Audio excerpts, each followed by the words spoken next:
అపోస్తలులు లోకమంతటా సువార్త ప్రకటించారా లేదా? అది తేలాలి. లోకమంతటా అంటే నలుదిక్కులు. నలుదిక్కులు 4 దిక్కుల పేర్లు చెప్పండి. తూర్పు, పడమర, ఉత్తరం, దక్షిణం. ఈ 4 దిక్కులలో అపోస్తలుల ద్వారా సువార్త వెళ్ళాలి. రైట్. మనలాంటి వాళ్ళకి ఏమనిపిస్తుందో చెప్పున, ఈ 12 మంది ఎప్పుడు తిరగాలి ఇన్ని చోట్లకి, ఫ్లైట్లు లేకపాయ్, అంతేనా? వీళ్ళకున్న ఆయుష్ ఎంత, ఎప్పుడు వెళ్ళాలి, ఎప్పుడు కవర్ చేయాలని. ఇది మన మట్టి బుర్ర కొట్టే ఆలోచనలు. మనకు అన్నీ అసాధ్యమే, ఆయనకు అన్నీ సాధ్యమే. దేవునికి అసాధ్యమైనది ఏమైనా ఉందా? లేదు. మనకు కొండంత కనిపించేది కూడా ఆయనకు గోరంత కనిపిస్తుంటుంది. ఇప్పుడు జాగ్రత్తగా వినండి, అపోస్తలుల చేత లోకమంతట సువార్త ఎలా ప్రకటింపబడిందో. ఇశ్రాయేలీయులు ఉన్నారు కదా, వీళ్ళు ఐగుప్తు నుంచి 12 గోత్రాల వారు కలిసి కనానుకి వెళ్ళారు. జాగ్రత్తగా వినండి, లోకమంతట ఎలా ప్రకటించబడింది ఇప్పుడు చెప్తున్నాను మీకు. 12 గోత్రాల వారు కలిసి కనానుకి వెళ్ళారు, కలిసే జీవించారు. ఎప్పటి నుంచి? యెహోషువ గారి నాయకత్వంలో కనానులోనికి వెళ్ళినప్పటి నుంచి అషూరు చెరలోనికి 10 గోత్రాలు వెళ్ళేంత వరకు. అషూరు చెరలోనికి 10 గోత్రాల వారు వెళ్ళారుగా, క్రీస్తు పూర్వం 722లో.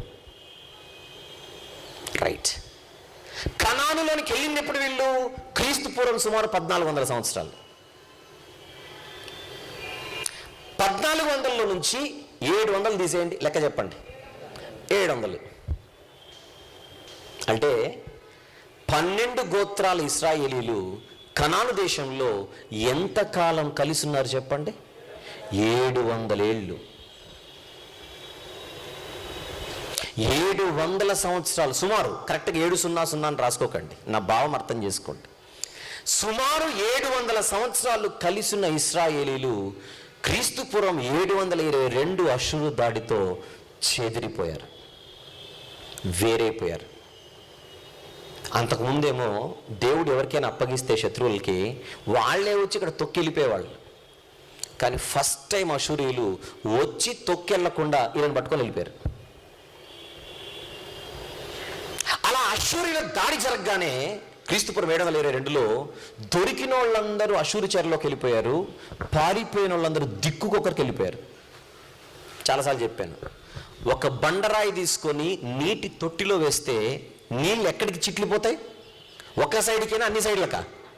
అన్ని దిక్కులకు ఎలాగైతే నీళ్ళు అలా చెదిరిపోతాయో, చిట్లిపోతాయో, అషూరు దాడిలో జరిగింది అదే. దొరికినోళ్ళేమో అషూరు చెరలోకి వెళ్ళిపోయారు, దొరకనోళ్ళు ఏ దిక్కు కనపడితే ఆ దిక్కుకి వెళ్ళిపోయారు.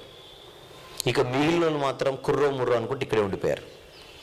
వీళ్ళని తీసుకొని వెళ్ళి మేమేం చేసేదని అషూరీయులు వదిలేసిన వాళ్ళు, అందరినీ తీసుకొని వెళ్ళిపోతే ల్యాండ్ అంతా అడివైపోతుందని భయపడి అషూరీయులు కొంచెం ప్లాన్ చేసి ఉంచిన వాళ్ళు. అలా యెహోషువ గారి నాయకత్వములో కనానులోనికి ప్రవేశించిన ఇశ్రాయేలీయులు ఎవరైతే ఉన్నారో 700 సంవత్సరాల తర్వాత సుమారు మొట్టమొదటిసారిగా చరిత్రలో నలుదిక్కులలోనికి చెదిరిపోయారు. ఇది point number 1. Next point number 2. ఇక దక్షిణ రాజ్యం ఉంది కదా, బబులోను, యూదులు, బెన్యామీనీయులు. ఈ దక్షిణ రాజ్యంలో ఉన్న వారి మీదకి క్రీస్తుపురం 586లో బబులోనీయులు దాడికి వచ్చారు. ఇంతకుముందు చాలాసార్లు తిట్టుకుని చెప్పాను కనుక పైన వెళ్ళిపోతున్నాను. క్రీస్తుపురం 586లో బబులోను దాడి యూదుల మీదకి వచ్చినప్పుడు సేమ్ అదే జరిగింది. బబులోనీయులకు దొరికి లోపలికి వెళ్ళిపోయిన వాళ్ళు కొంతమంది, తప్పించుకొని పారిపోయిన వాళ్ళు దిక్కుకొకరికి వెళ్ళిపోయారు. రైటా? అషూరు దాడి, బబులోను దాడి, ఈ 2 దాడుల వలన జరిగిందేంటి? 12 గోత్రాల ఇశ్రాయేలు ప్రజలు ఎక్కడికి వెళ్ళిపోయారు చెప్పండి? మొత్తం ప్రపంచ నలుమూలలలోనికి.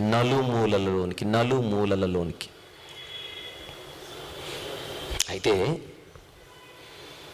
వీళ్ళు ఎక్కడికి వెళ్ళినా వాళ్ళ చేతిలో ఉన్న ధర్మశాస్త్రం ఒకటి చాలా కరాఖండిగా చెప్పింది వాళ్ళకి. ఏంటని అడిగితే, మీరు దేవునికి బలులు అర్పించాలంటే ఖచ్చితంగా యెరూషలేముకే రావాలి. ఏం చేయాలి? నేను ఎక్కడో రోమాలో ఉన్నాను, ఆఫ్రికాలో ఉన్నాను, అమెరికాలో ఉన్నానంటే కుదరదు. నువ్వు ఎక్కడన్నా ఉండి చావు. దహన బలులు అర్పించడానికి నువ్వు యెరూషలేంకి రావాలి. అది రూల్. ఇది మాత్రమే కాకుండా ఇశ్రాయేలీయులకు 7 పండుగలు ఇచ్చాడు దేవుడు చేయమని. ఆ 7 పండుగలలో 3 పండుగలకు ఖచ్చితంగా, ముఖ్యంగా పురుషులు ఖచ్చితంగా యెరూషలేంకి రావాలి. మా ఇంట్లో చేసుకుంటాను పండుగ అంటే అవ్వదు. అందులో 1 పులియని రొట్టెల పండుగ, 2 వారముల పండుగ, 3 పర్ణశాలల పండుగ. వారముల పండుగనే పెంతెకోస్తు పండుగ అని అంటారు. పులియని రొట్టెల పండుగకు పస్కా పండుగ అని పిలిచి, ఎందుకంటే పస్కా పండుగ, పులియని రొట్టెల పండుగ వెంటనే వస్తాయి కనుక. అంటే సంవత్సరములో నువ్వు ఎక్కడ బతుకుతున్నా 3 సార్లు యెరూషలేంకు రావాల్సిందే. ఇది రూల్. నేను నలుదిక్కుల్లో చెదిరిపోయాను, మేము ఇక్కడున్నాం అక్కడ అనడానికి వీల్లేదు. ఏ దిక్కుకి వెళ్ళినా రావాల్సిందే. చూద్దాం వచనాలు ఒకసారి. ద్వితీయోపదేశకాండం 12వ అధ్యాయం. ద్వితీయోపదేశకాండము 12వ అధ్యాయం. ముందుగా 5-6 వచనములు చూద్దాం. 5-6. మీ దేవుడైన యెహోవా నీ సమస్త గోత్రములలో తన నామమును స్థాపించుకున్నట్టుగా నివాస స్థానముగా ఏర్పరచుకున్న స్థలమును వెదకి అక్కడికే యాత్రలు చేయుచుండవలేను. అండర్లైన్ చేయండి అన్నమాట. నువ్వు ఎక్కడున్నా కూడా యాత్రలు చేయవలసింది మాత్రం నేను ఏర్పరచు స్థలానికే, నేను ఏర్పరచుకున్న స్థానమునకే. చదువుకుందాం మళ్ళీ. మీ దేవుడైన యెహోవా మీ సమస్త గోత్రములలో తన నామమును స్థాపించుకున్నట్టుగా నివాస స్థానముగా ఏర్పరచుకున్న స్థలమును వెదకి అక్కడికే యాత్రలు చేయుచుండవలను. అక్కడికే మీరు మీ దహన బలులను, మీ బలులను, మీ దశమ భాగములను, ప్రతిష్ఠితములుగా మీరు చేయు నైవేద్యములను, మీ మృక్కుబడి అర్పణములను, మీ స్వేచ్ఛార్పణములను, పశువులలోను గొర్రె మేకలలోను తొలుచూలు వాటిని తీసుకొని రావాలి. ఎక్కడికి తీసుకొని రావాలి? అక్కడికే. మా ఊర్లో చేసుకుంటారంటే కుదరదు, బలియాగాలు. 11వ వచనం, అదే అధ్యాయం 11 మళ్ళీ. నేను మీకు ఆజ్ఞాపించే సమస్తమును అనగా మీ దహన బలులను, మీ దశమ భాగములను, ప్రతిష్ఠితములుగా మీరు చేయు నైవేద్యములను, మీరు యెహోవాకు మొక్కుకొని మీ శ్రేష్టమైన మొక్కుబళ్లను మీ దేవుడైన యెహోవా తన నామమునకు నివాస స్థానముగా ఏర్పరచుకుని స్థలమునకే మీరు తీసుకొని రావాలి. అక్కడికే. గుర్తుందా? ఇశ్రాయేలీలు పాపము చేయుటకు కారకుడైన యెరోబాము అంటుంటాడు చాలా సందర్భాల్లో బైబిల్లో. మీరు చదవండి ఎప్పుడైనా యెరోబాము గురించి చదివినప్పుడు. ఇశ్రాయేలీలు పాపము చేయుటకు కారకుడైన యెరోబాము. ఏంటి ఈయన చేసిన తప్పు ఏంటి అని అడిగితే, రాజ్య విభజన జరిగిన తర్వాత ఇశ్రాయేలీలు 10 గోత్రాల వారు ఉత్తరానికి వెళ్ళిపోయిన తర్వాత వీళ్ళు ఖచ్చితంగా యెరూషలేంకు ప్రతి ఏటా రావాలి, ధర్మశాస్త్రం చెబుతోంది, బలు అర్పించడానికి, పండగలకి. అప్పుడు యెరోబాము తెలివిగా ఆలోచించి, వీళ్ళు యెరూషలేంకి వెళ్తే ఏదో ఒక రోజు నాకు దూరం అయిపోతారు, రెహబాము తన యజమానుని తట్టు తిరిగిపోతారని బేతేలులో 1, దానులో 1 2 బంగారపు దూడలు చేయించి, ఒకనాడు ఐగుప్తు నుంచి వీళ్ళు రప్పించిన దేవుడిదే అని చెప్పి ఈ దూడను చూపించేసరికి బుద్ధి లేని ఇశ్రాయేలీలు ఆ 2 దూడలకు పూజించి దేవుని ఉగ్రతకు వాళ్ళు గురైపోతారు.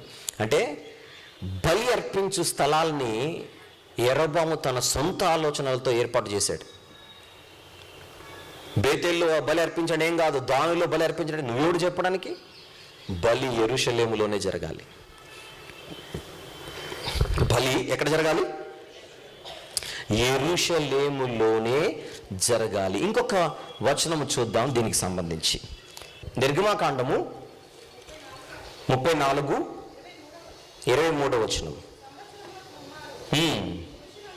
రైట్, అది ఒకటి, అది చదువుకున్నాం, అది రాసుకోండి. సంవత్సరమునకు 3 మారు నీ పురుషులందరూ ప్రభువును ఇశ్రాయేలు దేవుడైన యెహోవా సన్నిధిని కనబడవలెను. దానితో పాటు ఒక వచనం ఉంటుంది. 16వ అధ్యాయం ద్వితీయోపదేశకాండం వచనం కూడా. The most important thing I've done here at Verizon is I lead a initiative called Ladies in Technology, and వచనం కూడా 16.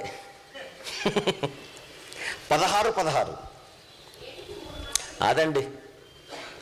ఏటికి 3 మారులు, ఏటికంటే నదికని కాదు, సంవత్సరానికి ఏటికి 3 మారులు అనగా పొంగని రొట్టెల పండుగలోను, వారముల పండుగలోను, పర్ణశాలల పండుగలోను నీ దేవుడైన యెహోవా ఏర్పరచుకున్న స్థలమున నీ మగవారందరూ ఆయన సన్నిధిని కనబడవలెను. అది అండర్లైన్ చేయండి. చేశారా? అందరూ చూడండి. మళ్ళీ ఆలస్యమైనందుకు ఆవలింతలు ఏమైనా వచ్చాయా? మళ్ళీ ఏటికి 3 మారులు అనగా పొంగని రొట్టెల పండుగలోను, వారముల పండుగలోను, పర్ణశాలల పండుగలోను నీ దేవుడైన యెహోవా ఏర్పరచుకున్న స్థలమున నీ మగవారందరూ ఆయన సన్నిధిని కనబడాలి. 3 పండుగలు. ఒకటి పొంగని రొట్టెల పండుగ. పొంగని రొట్టెల పండుగ మరొక పేరేంటి? పులియని రొట్టెల పండుగ. పులియని రొట్టెల పండుగ ఎప్పుడు వస్తుంది? ఆబీబు మాసములో 15వ తేదీన వస్తుంది. ఆబీబు మాసం అంటే నీసాను మాసం, అంటే యూదులకు మొదటి మాసం. యూదులకు మొదటి మాసాన 2 పండుగలు వస్తాయి. ఒకటి పస్కా పండుగ, 2 పులియని రొట్టెల పండుగ. ఈ 2 వెంట వెంటనే వస్తాయి. వినండి బాగా, 2 వెంట వెంటనే వస్తాయి. వెంట వెంటనే వస్తాయి కనుక వీటిని జంట పండుగలు అని కూడా పిలుస్తారు. కొన్ని సందర్భాలలో పస్కా పండుగను పులియని రొట్టెల పండుగని, పులియని రొట్టెల పండుగను పస్కా పండుగని కూడా పిలుస్తారు. క్రిస్మస్కి సెలవులు ఇస్తారు కొన్ని స్కూల్స్లో. క్రిస్మస్తో పాటు న్యూ ఇయర్ కూడా కలిపిస్తారు.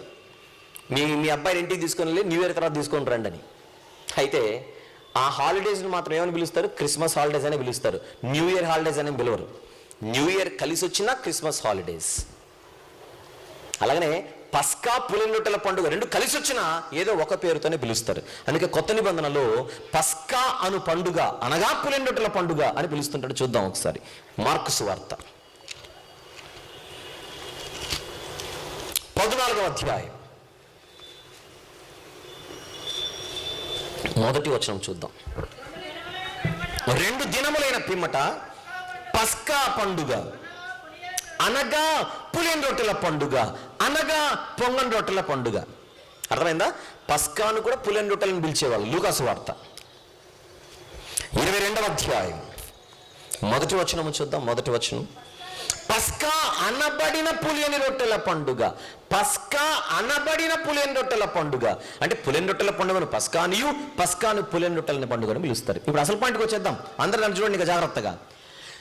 అషూరు చెర, బబులోను చెరలలో 4 దిక్కులలోనికి చెదిరిపోయిన ఇశ్రాయేలీలు అందరూ నువ్వు ఎక్కడ బతికినా చచ్చినట్టు పండగ ఎక్కడికి వచ్చేయాలి?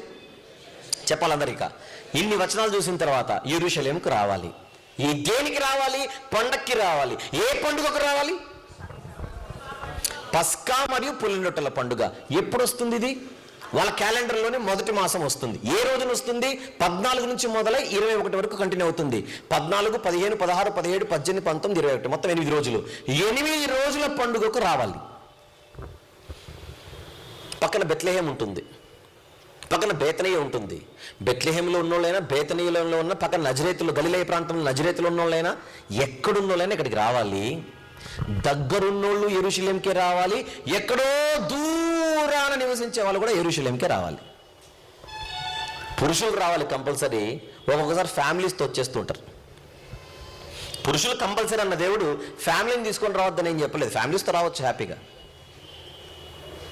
12 ఏళ్ళప్పుడు యేసు ప్రభుని పస్కా పండుగకి తీసుకొని వచ్చింది యోసేపు ఒకడే కాదు, మరియమ్మ కూడా వచ్చింది. అక్కడే మిస్ అయింది ఆయన. అంటే యాక్చువల్గా యోసేపు గారు రావాలి, మరియమ్మను కూడా తీసుకొని వచ్చాడు. మనకు రాదేంటి ఆయన తీసుకొని వస్తే?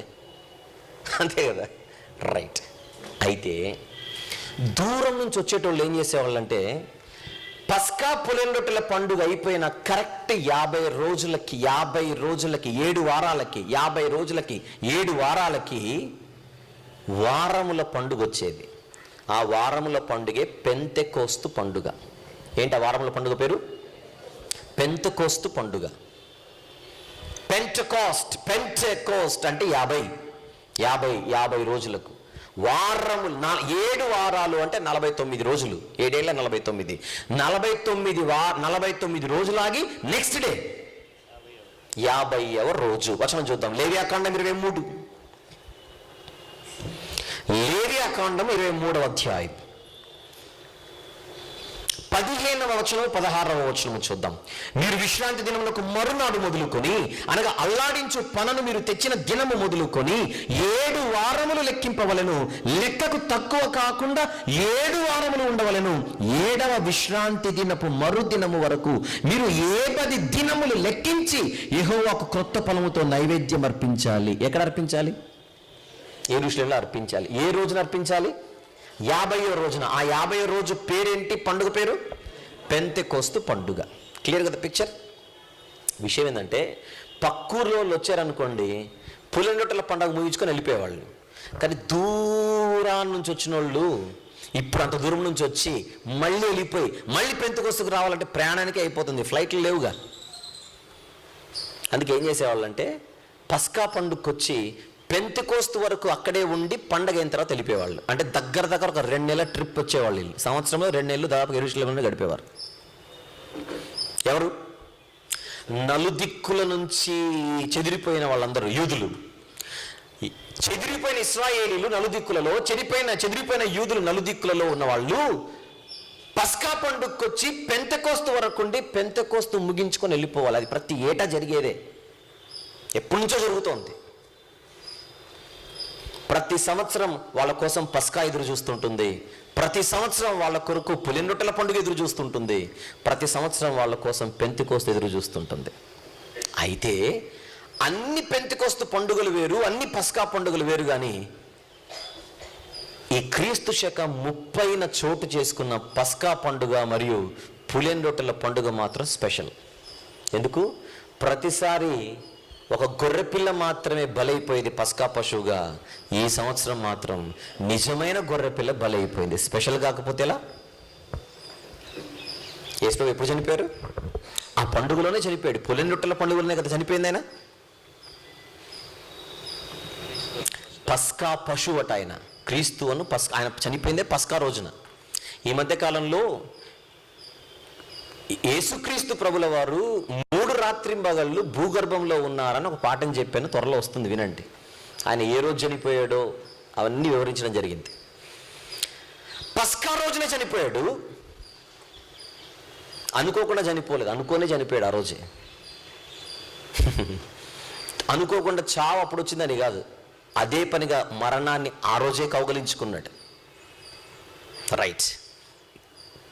ఎవరి ముందు? నలుదిక్కుల నుంచి వచ్చిన, అంతేనా, ప్రపంచ నలుదిక్కులలో చెదిరిపోయిన యూదులందరూ వచ్చారు కదా పండక్కి, వాళ్ళందరూ ఎదురుగా చనిపోయాడు ఆయన. వాళ్ళందరూ వచ్చిన వాళ్ళు ఎంతవరకు ఉండాలి ఇప్పుడు యెరూషలేములో? పెంతెకోస్తు వరకు ఉండాలి. పెంతెకోస్తు అయిన తర్వాత వీళ్ళు ఎక్కడికి వెళ్ళాలి చెప్పాలి? పెంతెకోస్తు అయిన తర్వాత వీళ్ళు ఎక్కడికి వెళ్ళాలి? మళ్ళీ నలుదిక్కులకి వెళ్ళిపోవాలి, మరలా నలుదిక్కులకి వెళ్ళిపోవాలి. ఆ పెంతెకోస్తు దినం రానే వచ్చింది. ఆ రోజు పండుగ చూసుకొని ప్రపంచ నలుదిక్కులకి వెళ్ళిపోవడానికి ప్రయాణానికి సిద్ధపడిన యూదులందరూ అక్కడ ఉన్నారు. యెరూషలేమునందును యూదయ సమరయ దేశముల యందును భూదిగంతముల వరకు ఎవరు సాక్షులుగా ఉండాలి ఇప్పుడు యేసుప్రభుకి? అపోస్తలులు సాక్షులుగా ఉండాలి. ఇప్పుడు అపోస్తలులు ఎక్కడ ఉన్నారు?